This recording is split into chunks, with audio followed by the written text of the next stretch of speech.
know that God is doing something when everybody come under attack. When everything starts to happen and on your job, your health, and this whatever this virus is that's going around. And we went to the doctor on Monday, and Pastor Andrew wasn't feeling well, so we went there, and they told, well, you don't got this, you don't got that. Well, what you got? And then all of a sudden, Lex got it, and all of a sudden, I got it. I was like, hold on, girl. But I thank God for giving us the strength and giving us up this morning so that we can come and speak his word. You haven't noticed most everybody got their team they rep on. I got some Raider fans, some Bucks fans, some sorry Philly fans, and I'm going to let one person shine real quick because she came in with that big number 1 on. Come on. Don't stand there. Look at her. One time. Go on, tell the one showing online so they can see that. The best team in the whole world.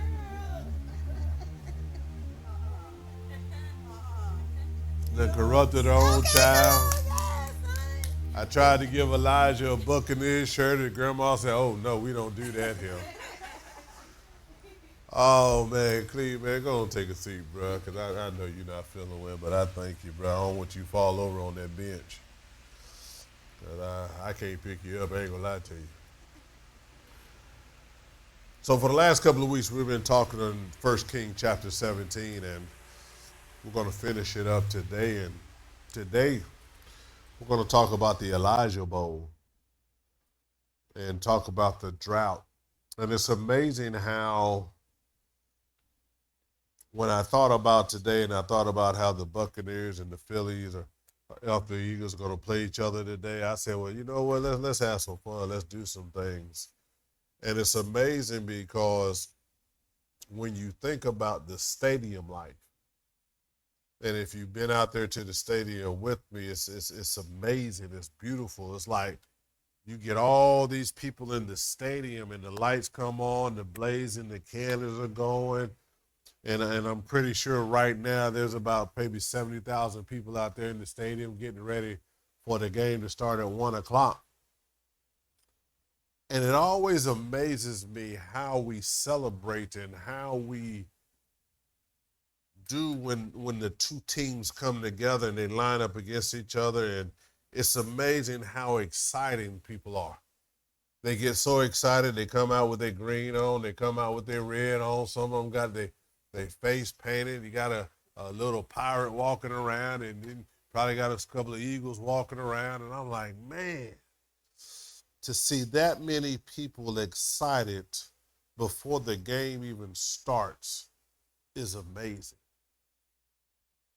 And I was thinking, I was like, well, Heavenly Father, if we could get 70,000 people in one spot to get that excited about you, to hear the crowds roaring and the officials and the coaches shouting and the game plan and the game on the line, it's amazing. But a lot of people really don't understand the concept of football. They just love the sport. They love to watch it. But when I think about it, it just looks like everyday life. And so do me a favor, turn to your neighbor and tell them this. The field may be tough, but the game isn't over. You know, just like on a football field, you know, you got to start and you got to end. And the game is tough. If you ever played, and I got two coaches in here, and in the 2 weeks they got to play each other, and I'm praying that they still be friends after it's over. Whoever win or lose, and they don't get to fight, and I just pray that, you know, hey, it's a game. And one day that game's going to end, and somebody going to win and somebody going to lose. But the field is tough. Our life is tough. Going to work is tough. If you're in a marriage, it's tough. If you got a relationship, you got kids in college, it's tough. But the game ain't over. And it's amazing because as long as you're in the game, you still can win. And so when we look at 1 Kings chapter 17, Elijah walks into the biggest game of his life, and that's a drought. and no rain, no crops, no hope, but God shows us that the field conditions don't decide the outcome. His word does. Because if you come to Tampa Bay and you play in Tampa Bay, it's normally hot here. But if you go to Green Bay or Baltimore, guess what? Snow, cold, and you got to prepare for the conditions that you about to play in. Just like in life. What is your game plan for life? What is your game plan to win? And what are you doing to understand that it's not about the conditions of your life, but it's about the Word of God? So when we look at this, and I want to start off with the first one is, the drought is the field, not the final score. We know that Elijah was in this drought, but some of us get caught up in the drought and we don't look at the final score. We don't look at what God is going to do at the end. How many of you believe that whenever you're going through something that God has a game plan? He's going to win. How many of us can ever tell us when God lost? But that's the problem. We forget that point. That if we're one with God and we serve with God and we're a part of God, you can't tell me my God lose. You can't say, he took a L. He took a whole lot of W's and he's still taking W's to this day. So when you start to understand, don't complain about the field, just play the game. We do more time complaining about the field and about the rules and the situation that we forget. Just play the game.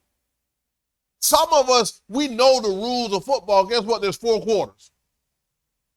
You got 2 teams. You got 1 football.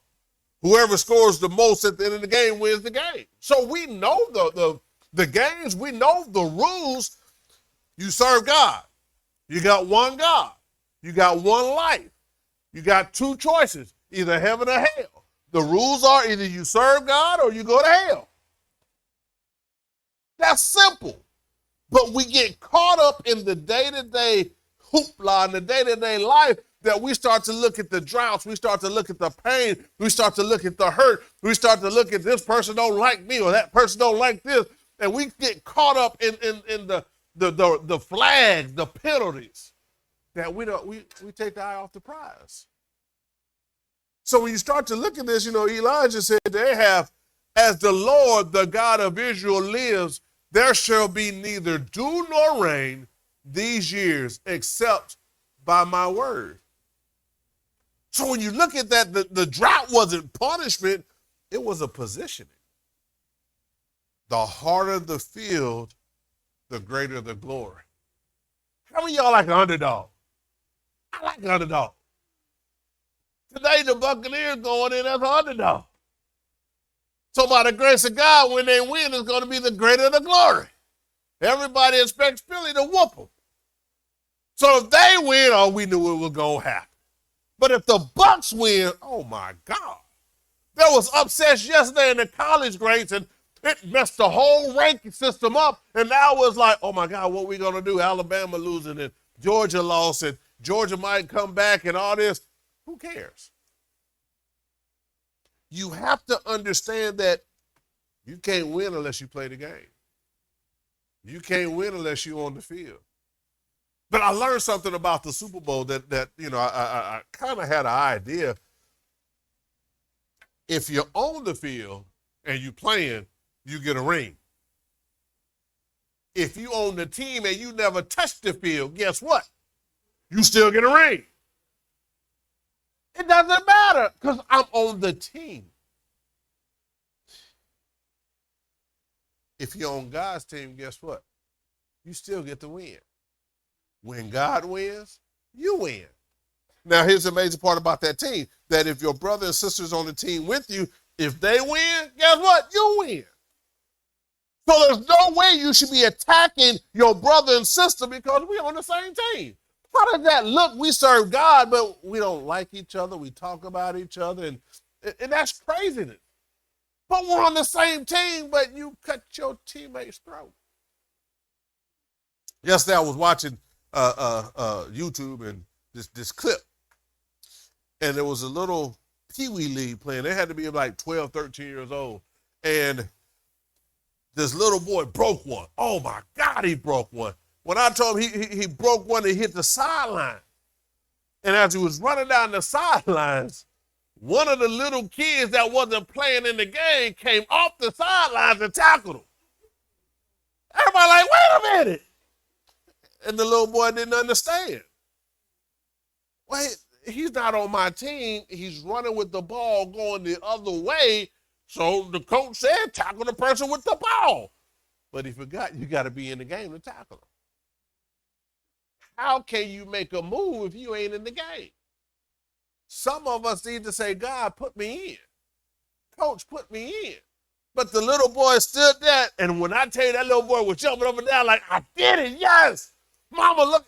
No, son. They're like, well, what did I do wrong? That's how some of us are. When you don't study God's rules, you're asking him, what did I do wrong? You didn't learn the rule book. You didn't know the game plan. And when you think you're celebrating, you're really hurting. Because they gave the boy the touchdown, and plus he got his team a penalty. That was the right thing to do. But how many penalties are you costing God? By not knowing the rule books. They're not executing. You know, the coaches will tell you, the amazing part about a football game, you got 11 people on the field, but if that one person don't execute, it could cost the whole game. Just like that one person that goes above and beyond can help you win the game. The question is, which one are you? Are you the rule breaker or are you the MVP? So when you start to look at this, you start to break it down, it comes to the second point, is that God calls a timeout. You don't. You don't have the power or the authority to call a timeout on your gift and your calling. Some of us have called permanent timeout. Some of us have called timeout. Well, God, I just don't feel like doing this. God said, I ain't calling no timeout on you. I didn't tell you to sit down. I didn't tell you to quit. I told you to press forward. I told you to tarry. I told you to stand. But who told you had the power or the ability to call time out on a gift that I gave you? None of us do. God says, in verse 4 it says, you shall drink from the brook, and I have commanded the ravens to feed you there. Now look how he bring the Baltimore Ravens into this. Ain't that crazy? So we got, what's that? Okay. We ain't got no Raven fans, do we? All y'all good for bringing food and water, so we're going to leave you right there. But he said he commanded the ravens to feed you there. And so here's the thing. You got to look at a timeout is not a loss. A timeout is when God says, I need you to regroup. I need you to prepare. And I need you to recalculate what you're doing and what season you're in. Some of us are in a timeout season, and God has placed us there. He said your preparation for the win.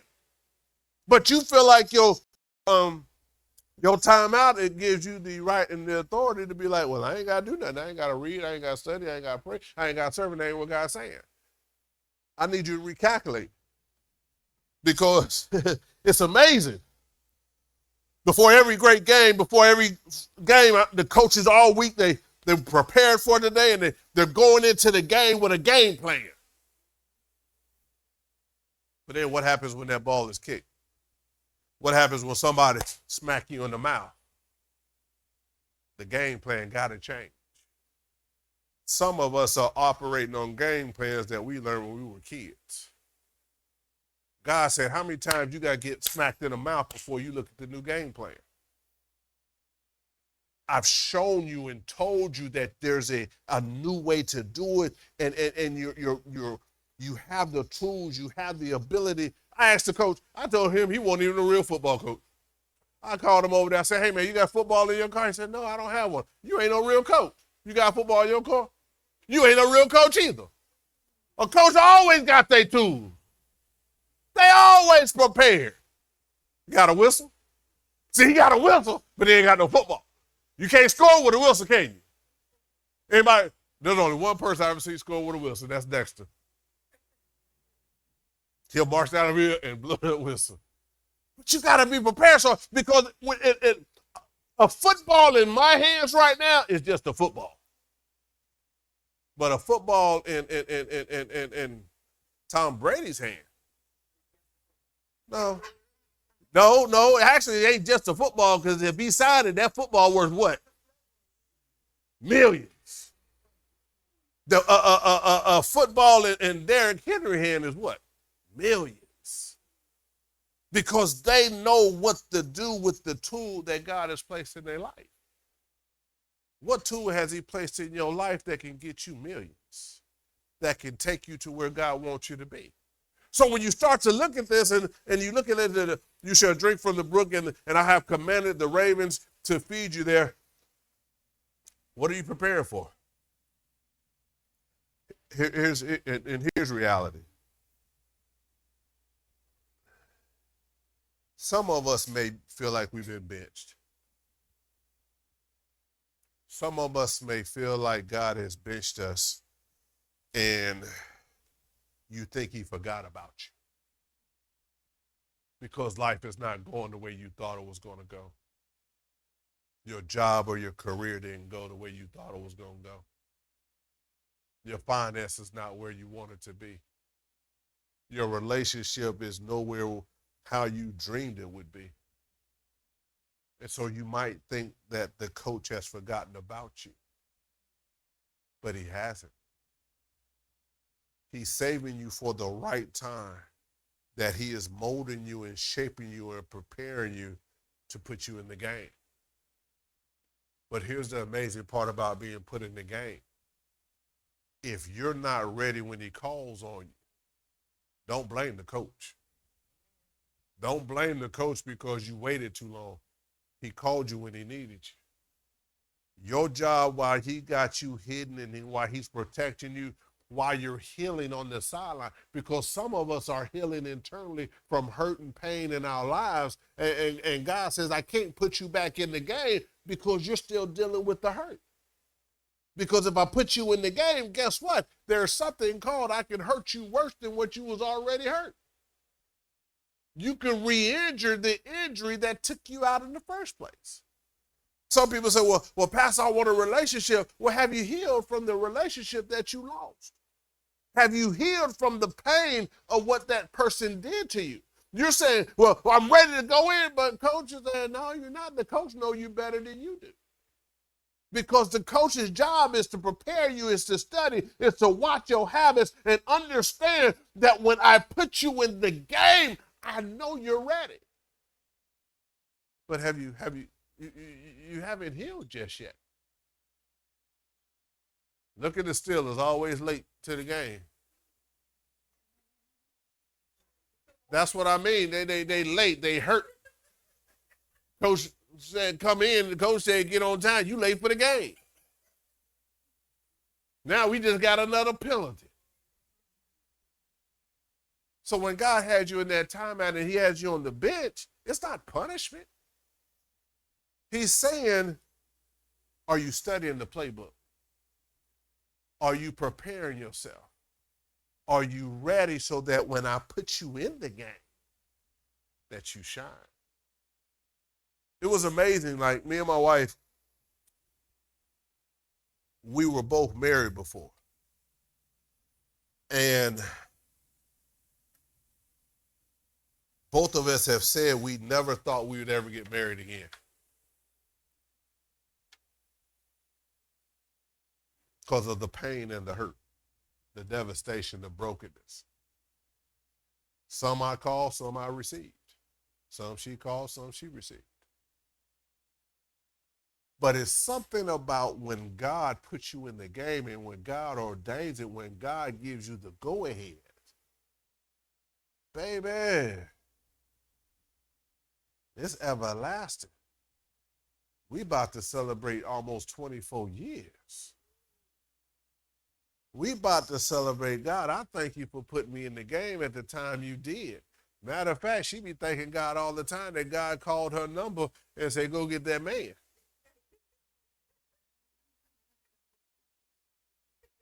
Because she got a win, a big win. And so I was like, I just had to receive. That's all I had to do. And speak his word. She spoke brunch. I spoke church. She told me what she wanted. I told her what I needed. And when you keep God up front, because that was our very first conversation, I was like, look, I'm going somewhere. I don't know where I'm going. I don't know what God is doing with me. But I've tried this way so long that God had to bench me. And I ain't gonna lie, I was blaming everybody else for the benching and not looking at the source, which was me.